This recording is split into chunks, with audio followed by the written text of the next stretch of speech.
This is the secret to making your videos move, pop, and flow smoothly.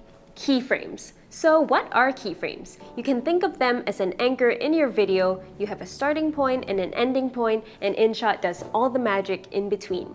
You can also add the ease function between your keyframes to make your movements look more natural by accelerating and decelerating the speed of your elements.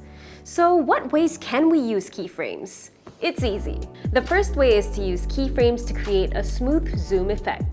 Add a keyframe at the start of your video, scrub to the end, then scale your video. Add ease between the keyframes, and you'll have a smooth zoom effect. The second way is to animate stickers. Select a sticker, add a keyframe and move it out of frame.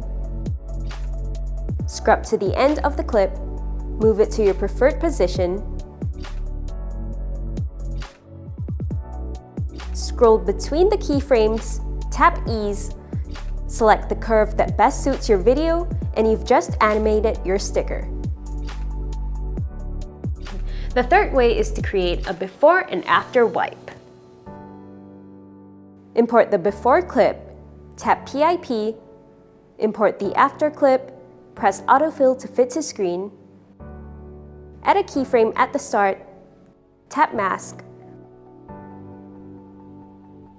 rotate the mask, drag it to the left corner, scrub a few seconds down the timeline, tap mask, scrub to the right, scrub a few seconds down, move the mask to the middle, and add ease between the keyframes to create this before and after wipe.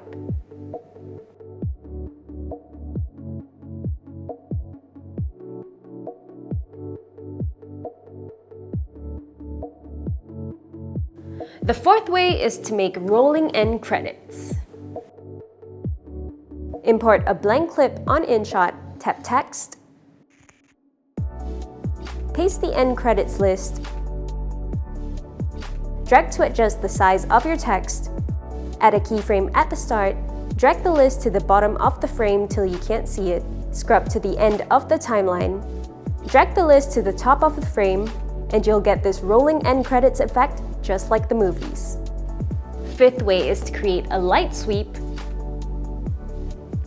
Import your photo, add a keyframe at the start, tap mask, scale and rotate it, adjust the feathering tool, move it to the top left corner, scrub to the end of the timeline, move it to the bottom right corner to achieve this cool light sweep effect. And the sixth way is to adjust your audio volume.